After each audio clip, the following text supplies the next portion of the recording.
fearless pioneer.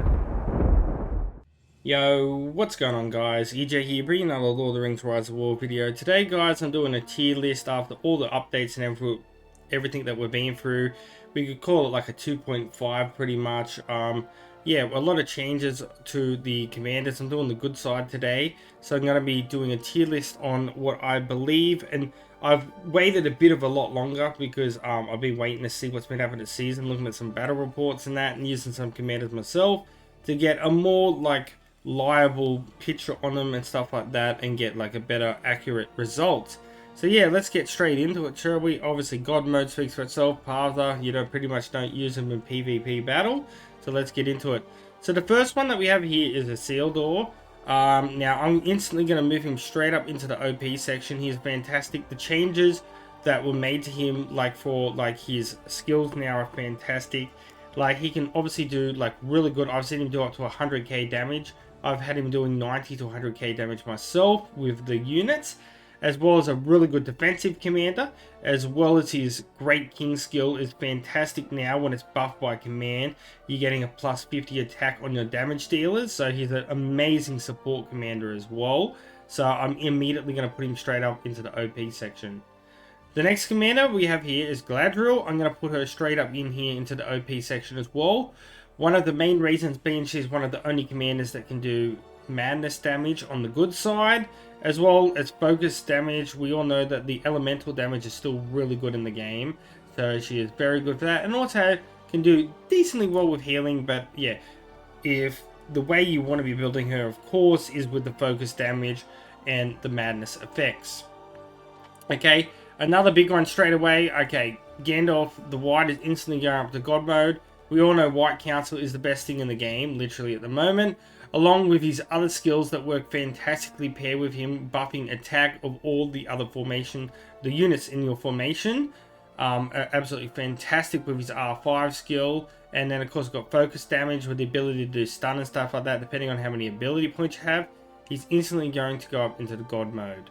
Okay, next we have OP. Gandalf the Grey is fantastic.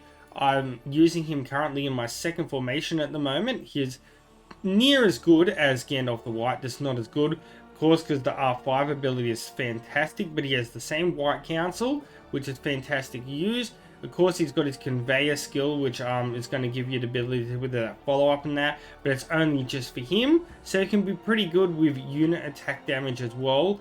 But I use him with focus, of course, for White Council and that, and yeah, and he works quite decently well. Of course, his R5 skill does pretty good focus damage as well. I wouldn't say he's as good as the other two when it comes to damage wise and stuff like that, but he's very OP when it comes to a support commander. Alright, next we have a Theoden who is reworked. He can do quite decent amount of unit damage in that by himself. Obviously, he works really good in a combination with other commanders. He has to be using mounted units, but in saying that, with a lot of other commanders to come, I would place him into the good section.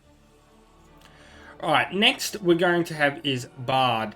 Now, Bard is very good as well. He's a very good damage dealer. Can do anywhere from 80 up to 130,000 damage range. Really good.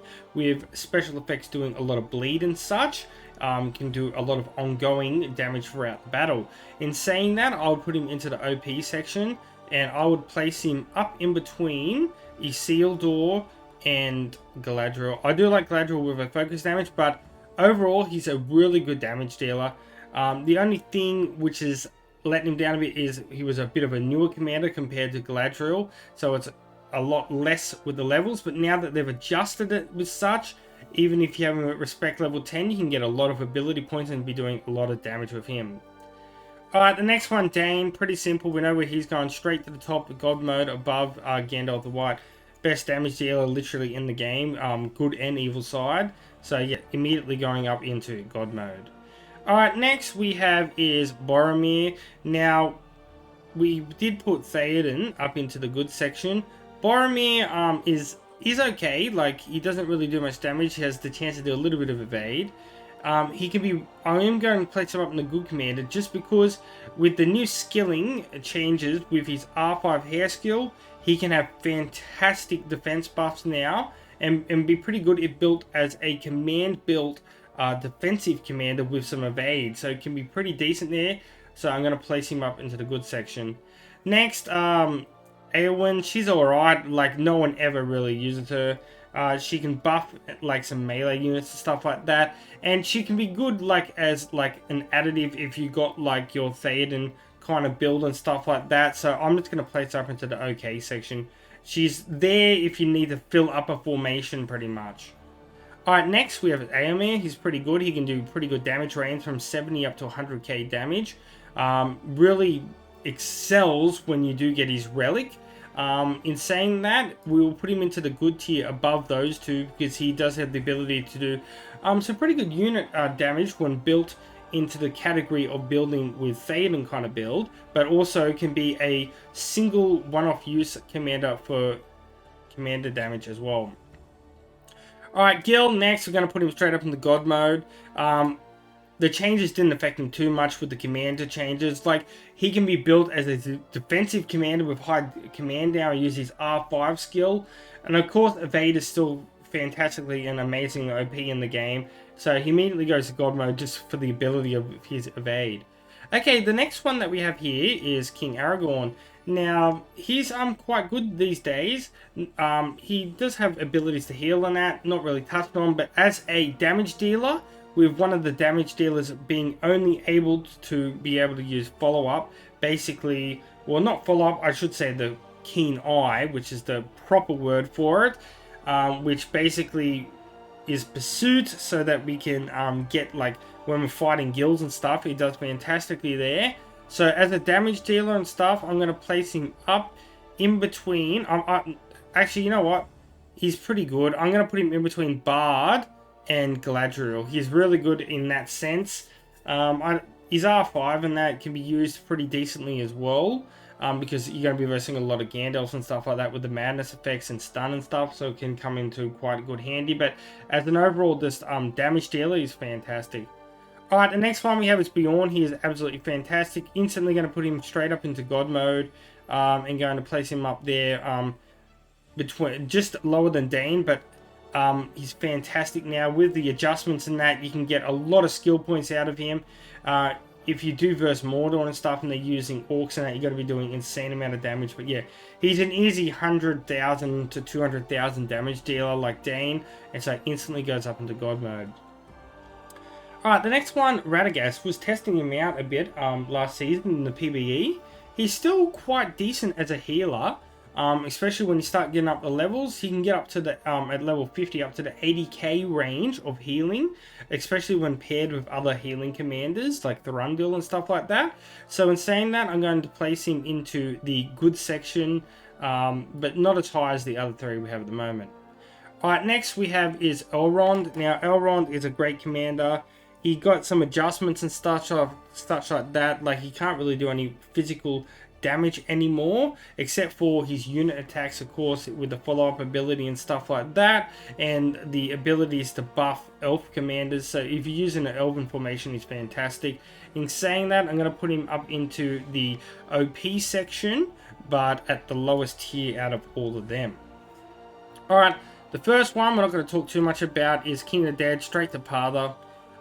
He could do a little bit of focus damage and stuff. He's alright, but like, yeah, I've never used him after 2.0, and he's usually my tile resource collector pretty much.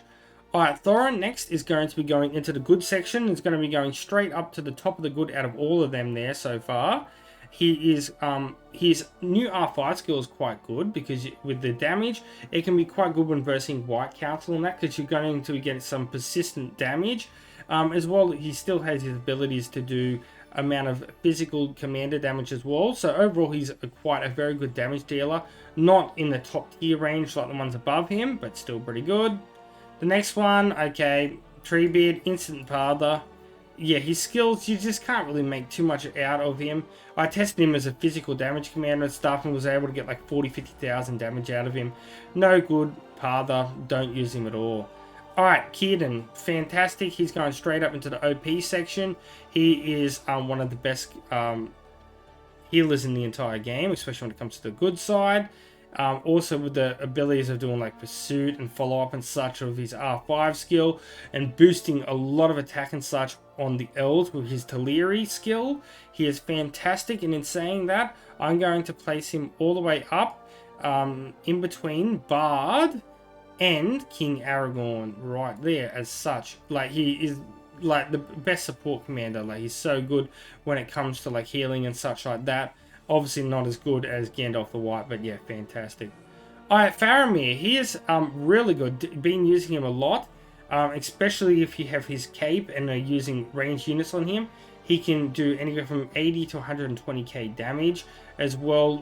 Yeah, he does fantastically at doing that early damage.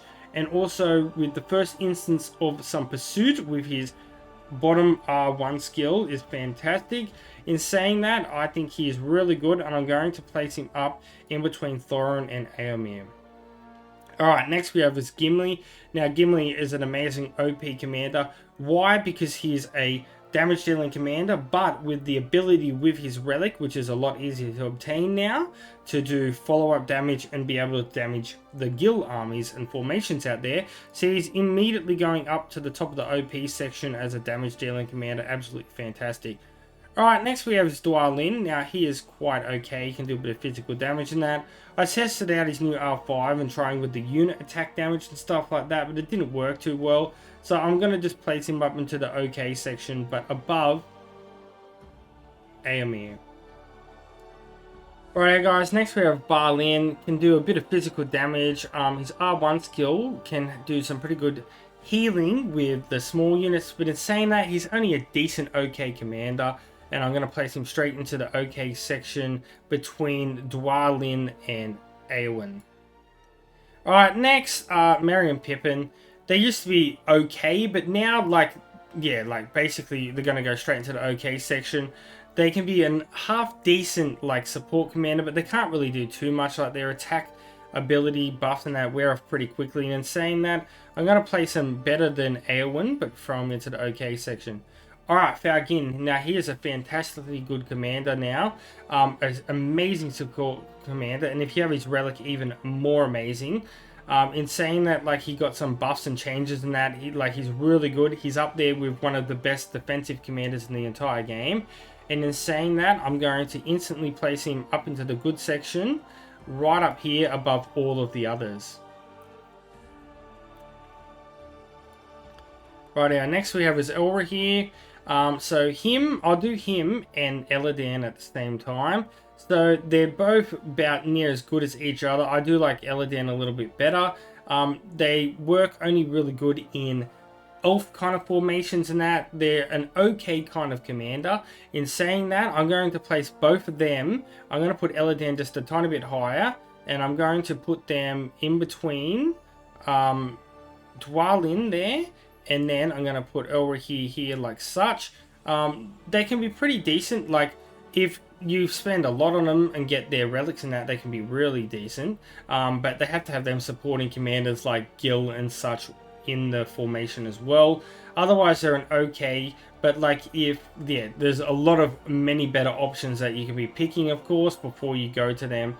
But if you do need to use one or fill up a formation, they're okay to use. Hirgon next, he's okay, he can do a bit of physical damage in that, do a little bit of healing, no real changes after the PvE and stuff. In saying that, he's basically around about the same rate as Merry and Pippin and that. I'm just going to put him up there as such in that area, because he can do a little bit of physical damage.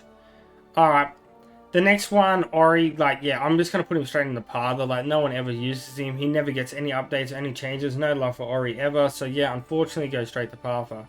Alright, the next one. This is a big change. So, Legolas is absolutely fantastic now with 3 damage dealing skills. And his relic is fantastic as well with the skill to be doing extra physical damage as well. He's an amazing physical damage commander. And he's going to go up into the OP section. Even better than Bard at the moment. He's fantastic. I'm seeing really good damage, like 100,000 plus already at the level 40s. Fantastic. Like, he was probably the best changed commander so far. Really good. Alright, the next one we got is Aragorn. He's pretty good damage dealer once again. Has the chance to do that follow-up damage as well. He caps out around 70 to 80k damage, and saying that, like my Faramir has been doing like better damage than him, but I've got my Faramir as R15. But I think he's a pretty good range in between them, so I'm just going to slot him just behind Faramir, in between Eomer. Alright, Haldir, he can be an okay, like he's not just a straight out parther, like he can be used and utilized in elven formations and such.